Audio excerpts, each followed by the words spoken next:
दोस्तों, आज हम बात करने वाले हैं कि आप अपने संस्था जैसे एनजीओ या ट्रस्ट को एनजीओ दर्पण पोर्टल पर नीति आयोग ने कैसे रजिस्टर कर सकते हैं। तो आइए शुरू करते हैं। सबसे पहले आपको ngo-darpan.gov.in पर चले आना है। उसके बाद यहाँ लॉगिन रजिस्टर पे क्लिक करना है। अब यहाँ आपके सामने एक पॉपअप ओपन होगा जहाँ पे आप देख सकते हैं यहाँ पे 3 ऑप्शंस है। एक है साइन इन, दूसरा है साइन अप, तीसरा है फॉरवर्ड पासवर्ड। जो लोग पहली बार रजिस्टर करने आएंगे उनको सबसे पहले साइन अप पे क्लिक करना है। यहाँ पे आप इंस्ट्रक्शन को केयरफुली पढ़ लीजिएगा, जिसमें यहाँ पे साफ साफ लिखा हुआ है कि आप इसको जब रजिस्टर करेंगे तो आपको एक दर्पण का यूनिक आईडी मिलेगा। दूसरा है कि जो भी आप डॉक्यूमेंट अपलोड करेंगे वो 2 MB से कम होना चाहिए। उसके बाद आप नीचे यहाँ पे स्क्रॉल कर आएंगे तो यहाँ पे स्टेप्स भी लिखे हुए हैं। यहाँ पे कि आपका जो एनजीओ है वो आपको यहाँ पे फिल करना है। Contact person mobile number, contact person email यहाँ पे दोनों आपको देना होगा। उसके बाद कैप्चा फिल करेंगे। अब सबमिट पे जैसे ही क्लिक करेंगे तो आप नेम ऑफ एनजीओ आ जाएगा। OTP यहाँ पे फिल करना है। ध्यान रखिएगा दोस्तों कि जो OTP आएगा वो दोनों पे सेम आएगा, चाहे वो आप ईमेल आईडी का हो और मोबाइल नंबर का, दोनों एक ही रहेगा। तो आप दोनों में सेम OTP फिल करेंगे। उसके बाद जो ऑर्गेनाइजेशन पैन नंबर होगा वो आप यहाँ पे फिल करेंगे। उसके बाद जो ऑर्गेनाइजेशन यहाँ पे पैन नेम है, यहाँ पे ऑर्गेनाइजेशन पैन नंबर, जैसे ही आप यहाँ पे क्लिक करेंगे फिल करेंगे फिर यहाँ पे आपका ऑर्गेनाइजेशन नेम भी फिर होकर आ जाएगा, जो यहाँ पे दोनों सेम होना चाहिए। फिर उसके बाद कैप्चा फिल करके क्रिएट पासवर्ड पे क्लिक करेंगे।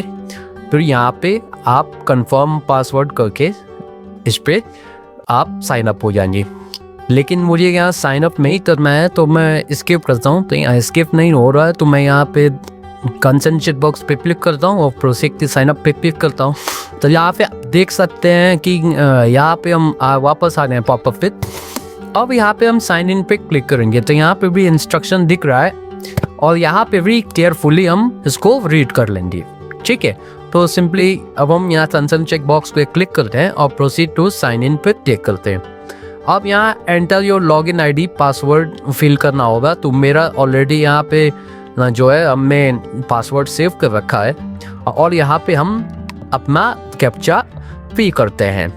अब तो यहाँ पे स्क्रॉल डाउन करते हैं और साइन इन पे क्लिक करते हैं। अब आपके सामने कुछ इस प्रकार का इंटरफेस ओपन होगा। यहाँ पे आप स्क्रॉल डाउन करके नीचे चले आएंगे और click here to upgrade your NGO profile पे क्लिक करेंगे।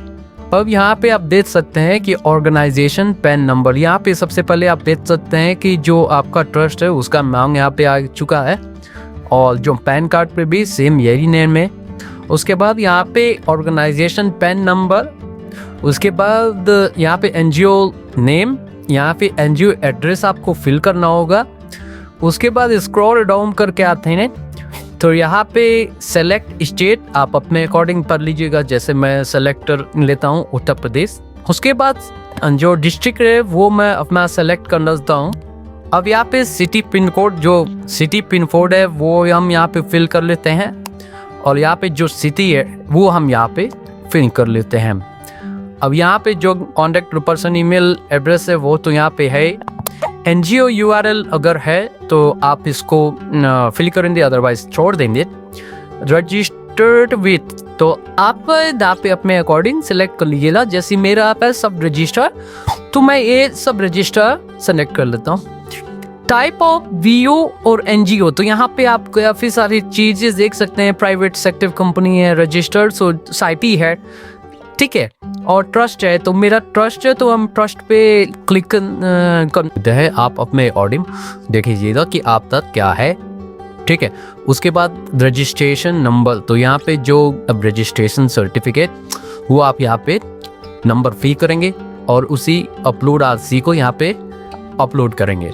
फिर एक्ट नेम तो यहाँ पे एक्ट नेम में ये आता है कि जैसे हमारा ट्रस्ट किस एक्ट के तहत आता है सिंपली। तो यहाँ पे लिखेंगे what is act of trust. ठीक है, सिंपली यहाँ पे लिखेंगे तो यहाँ पे आप देख सकते हैं कि इंडियन ट्रस्ट एक्ट 1882। यहाँ पे सिंपली हम इसको यहाँ से कॉपी कर लेते हैं। आप अपने अकॉर्डिंग यहाँ पे दे दीजिएगा। कॉपी नहीं होता है तो हम सिंपली इसको क्या करेंगे कि ये कॉपी हो गया। ठीक है, अब हम इसी को यहाँ पे एक्ट नेम में फिल कर देंगे। ठीक है, उसके बाद डेट ऑफ रजिस्ट्रेशन आप फिल करेंगे। पेरेंट ऑर्गेनाइजेशन, अगर कोई और पेरेंट ऑर्गेनाइजेशन है तो वो आप यहाँ पे फिल करेंगे, अदरवाइज स्किप कर देंगे। उसके बाद यहाँ पे दिख रहा है कि is NGO registered validity available. तो जो एनजीओ हमारा जो ट्रस्ट है उसकी कोई वैलिडिटी नहीं है। ठीक है, कि इस समय के बाद एक्सपायर हो जाएगा, इसीलिए हम इस पे नो पे क्लिक करते हैं। और सेकंड ऑप्शन दे रहा है इस FCRA अवेलेबल। तो मेरे ट्रस्ट का FCRA भी रजिस्टर नहीं हुआ है, इसीलिए हम यहाँ पे नो पे क्लिक किए हुए हैं और इसको सिंपली सेव पर कंटिन्यू करेंगे। अब यहाँ पे हमारा जो एनजीओ डिटेल है वो सक्सेसफुली सेव हो जाता है। उसके बाद अब हम चलते हैं रजिस्ट्रेशन डिटेल पे। तो यहाँ पे आप देख सकते हैं कि आपके सामने कुछ इस प्रकार का इंटरफेस ओपन हुआ है, जहाँ पे हमने ऑलरेडी एनजीओ डिटेल जब फिल किया था तो यहाँ पे ये सभी अपडेट होके यहाँ पे आ गया है। अगर मुझे इसके पेरेंट भी ऐड करने होंगे तो यहाँ पे हम ऐड सेकेंडरी रजिस्ट्रेशन पे क्लिक करेंगे, अदरवाइज इसको स्किप कर देंगे। अब आपके सामने मेंबर डिटेल्स में ऑफिस बियरर डिटेल्स का ऑप्शन ओपन होगा, जहाँ पे आपको ऐड ऑफिस बियरर पे क्लिक करना है। अब यहाँ पे ऑफिस बियरर नेम, जेंडर उनका क्या है, मेल है फीमेल है वो, डेट ऑफ बर्थ फिल करेंगे, डेजिग्नेशन वो क्या है वो यहाँ पे आप फिल करेंगे। उसके बाद की डेजिग्नेशन, जैसे उनका क्या काम है वो आप यहाँ पे फिल करेंगे। नेम ऑन पैन कार्ड, तो यहाँ पे अभी आप देख रहे हैं डिसेबल है, जैसे ही हम पैन नंबर यहाँ पे फिल करेंगे ये ऑटो फेच कर लेगा। उसके बाद नेम ऑन आधार कार्ड, तो आप यहाँ पे भी देख सकते हैं कि आधार नंबर के नेम पे ये जो कर्सर है वो डिसेबल है। जैसे ही हम आधार नंबर फिल करेंगे वैसे ही ये ऑप्शन क्या करेगा, जो है ये फेच कर लेगा। उसके बाद मोबाइल नंबर, ईमेल आईडी, उसके बाद एक्टिव वर्किंग सिंस, मतलब कब से ये वर्क कर रहे हैं उनका ये डेट फिल करके सेव चेंजेस पे क्लिक करना है। इसी तरह जितने भी मेंबर्स हैं, मिनिमम ट्रस्ट में 2 की ज़रूरत होती है, एनजीओ में 3 की ज़रूरत होते हैं, और उसके ऊपर आप जो भी मेंबर्स ऐड करना चाहें कर सकते हैं, ये आपके ऊपर है।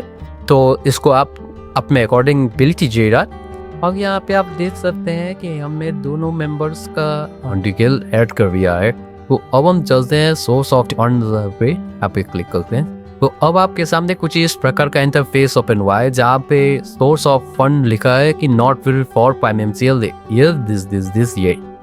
तो अभी हमको कहते हैं click here to add source of funds information, और यहाँ पे फाइनेंशियल ईयर जो है वो 2024 क्लिक करना है। रन सेंसन नो, और यहाँ पे पर्पस कमेंट हमको पिन करना है। अब यहाँ पे हमने डिटेल फिल कर दिया, अब हम यहाँ सेव चेंजेस पे क्लिक करते हैं। अब हम नेक्स्ट स्टेप ई कॉन्टैक्ट इन्फॉर्मेशन पे क्लिक करते हैं। इस टैब में हम वो डिटेल फिल करेंगे, जैसे जो व्यक्ति ऑपरेट करेगा या जो व्यक्ति रिस्पॉन्सिबल होगा इस ट्रस्ट को चलाने के लिए, जो इसको ऑपरेट करेगा, उसका हम यहाँ पे इंफॉर्मेशन फिल करेंगे। जैसे टाइटल है, फर्स्ट नेम लास्ट नेम है, उसके बाद यहाँ पे मोबाइल नंबर है, अल्टरनेटिव मोबाइल नंबर है। यहाँ पे आप देख सकते हैं कि जो ट्रस्टी हमने फिल किया था इनको, वो ऑलरेडी यहाँ पे ले लिया है, पेज कर लिया है। डेजिग्नेशन यहाँ पे फिल करेंगे, उसके बाद डेट ऑफ बर्थ, एड्रेस, सारा उनका पर्सनल डिटेल यहाँ पे फिल करेंगे। उसके बाद सिंपली पिन कोड फिल करके सेव पे क्लिक करेंगे। यहाँ पे इंफॉर्मेशन सेव हो जाने के बाद वर्किंग एरियाज पे हम क्लिक करते हैं, और यहाँ पे हम वर्किंग एरियाज जैसे डिस्ट्रिक्ट और स्टेट एक्टिविटीज, मतलब कहाँ पे हम इस एनजीओ या ट्रस्ट को ऑपरेट करेंगे उसका यहाँ पे डिटेल फिल करना है। यहाँ पे आप देख सकते हैं कि यहाँ पे जैसे उत्तर प्रदेश हमने सेलेक्ट कर लिया। इसके अलावा भी जहाँ जहाँ हम इसको ऑपरेट स्टेट में करना चाहते हैं तो वो भी यहाँ पे दे रहा है। साथ ही साथ अगर आप चाहें तो अलग अलग डिस्ट्रिक्ट को भी सेलेक्ट कर सकते हैं। आप एक से अधिक मल्टीपल डिस्ट्रिक्ट भी सेलेक्ट कर सकते हैं। ठीक है, तो यहाँ पे जब आप चेंजेस सेव कर लेंगे, जो भी आप अपने अकॉर्डिंग फिल कर लीजिएगा। यहाँ पे फिल करने के बाद सेव चेंजेस पे क्लिक कीजिएगा। फिर यहाँ पे आप देख सकते हैं कि यहाँ पे जो NGO name district state activity है वो यहाँ पे आ चुका है। इसी तरह वर्किंग एरियाज में भी आपको सेलेक्ट करना है। उसके बाद स्क्रॉल डाउन करके आते हैं, यहाँ पे बेस्ट प्रैक्टिसेस और मेजर एक्टिविटीज अचीवमेंट, यहाँ पे 500 कैरेक्टर के अंदर आपको डिटेल फिल करने हैं। अब यहाँ पे आप देख सकते हैं कि हमने स्टेट और डिस्ट्रिक्ट सेलेक्ट लिया है और जो वर्किंग एरियाज जो हमारा कार्य क्षेत्र है वो भी हमने सेलेक्ट कर लिया है अपने अकॉर्डिंग, जिसमें हमने मल्टीपल सेलेक्ट किया है कि हम कहाँ कहाँ अपना कार्य क्षेत्र करते हैं। जैसे MSME, स्किल डेवलपमेंट, बायोटेक्नोलॉजी, काफ़ी सारे चीज़ें हैं। तो ये हम यहाँ पे अपने अकॉर्डिंग सेलेक्ट कर लिए हैं। आप अपने अकॉर्डिंग सेलेक्ट कर लीजिएगा। और यहाँ पे स्क्रॉल डाउन करके आते हैं तो यहाँ पे बेस्ट प्रैक्टिसेस और मेजर एक्टिविटीज़ में भी हम सेम रखे हुए हैं। आप अपने अकॉर्डिंग यहाँ पे फिल कर लीजिएगा और सेव पे कंटिन्यू पे क्लिक कीजिएगा। अब सेव हो जाने के बाद सिंपली यहाँ next step generate unique ID पे क्लिक करते हैं। तो दोस्तों यहाँ पे आप देख सकते हैं कि हमारा जो प्रोफाइल प्रोग्रेस है वो 100% कंप्लीट हो चुका है। अब हम यहाँ पे स्क्रॉल डाउन करके नीचे आते हैं तो यहाँ पे आप देख सकते हैं कि हमारा एनजीओ डिटेल जो है वो यहाँ पे आ गया।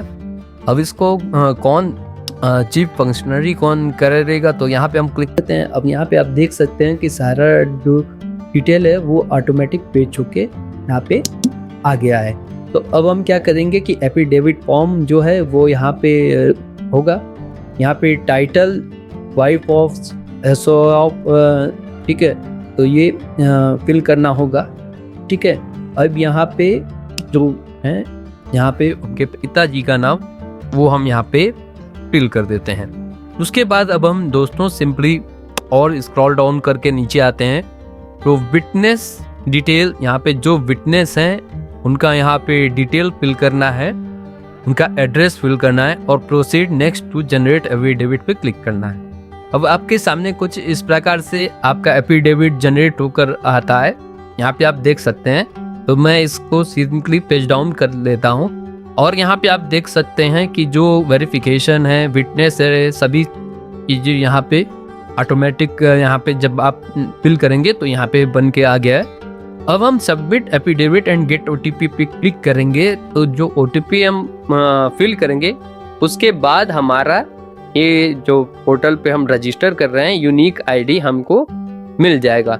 इसको हम बैंक में या जहां भी हमको देना होगा हम दे सकते हैं।